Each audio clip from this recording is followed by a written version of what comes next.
Doctor Devangi जोगल।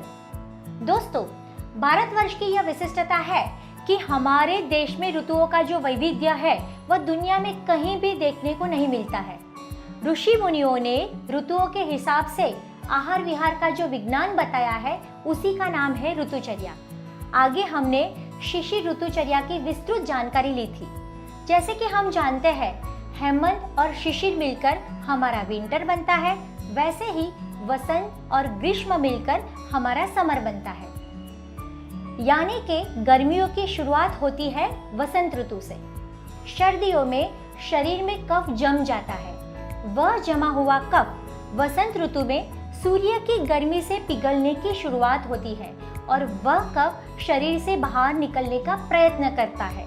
उसी को आयुर्वेद में कफ का प्रकोप कहते हैं। इसीलिए यह ऋतु में कफ के डिसीज जैसे कि सर्दी, जुकाम, न्यूमोनिया, अस्थमा, टॉन्सिल्स आदि होने की पॉसिबिलिटीज बढ़ जाती है।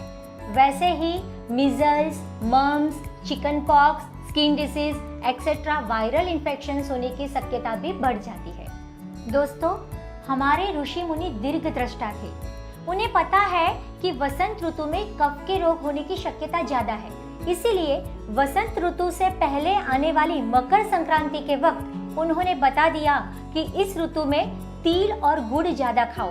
यानी तिल और गुड़ खाने से शरीर में कफ बनने की शक्यता ही कम हो जाए, जिसकी वजह से वसंत ऋतु में कफ के डिसीज होने की पॉसिबिलिटीज कम हो जाए। इसी प्रकार होली धूलेटी के वक्त ऋषि मुनियों ने बताया है कि हल्के, सूखे और भुने हुए धान्य खाने चाहिए।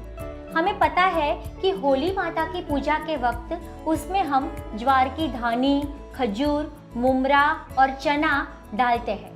इसका दूसरा मतलब यह है कि यह ऋतु में यह सब चीज़ों का प्रयोग हमें ज़्यादा करना चाहिए, जिसकी वजह से शरीर में कफ सूख जाता है और कफ के डिसीज होने की शक्यता कम हो जाती है।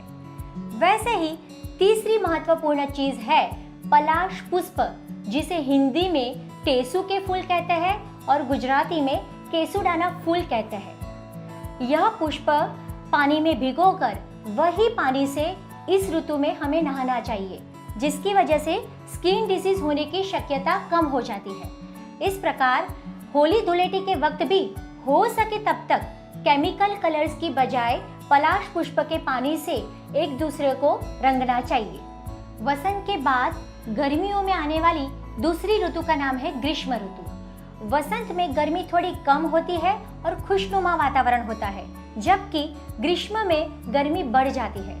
सूरज की प्रखर किरणों की वजह से शरीर में पानी कम होने की शक्यता बढ़ जाती है। इसीलिए प्रकृति ने काफी पानीदार फ्रूट्स इस सीजन में बनाए हैं, जैसे कि तरबूज, खरबूजा, अंगूर एक्सेट्रा। यह ऋतु में इस प्रकार के पानीदार फ्रूट्स का सेवन ज्यादा करना चाहिए।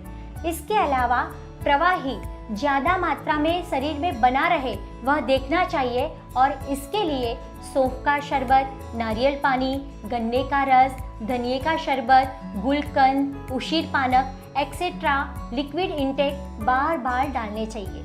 ऋतुचर्या अगर मुझे एक दो सेंटेंस में ही बताना है तो जो ऋतु में जो सब्जी, फल, फूल, धान्य सरलता से मिल सके उसी का प्रयोग ज्यादा करना चाहिए। अंत में आपके ग्रीष्म और वसंत ऋतु सुखमय हो, ऐसी मंगल कामना। नमस्कार।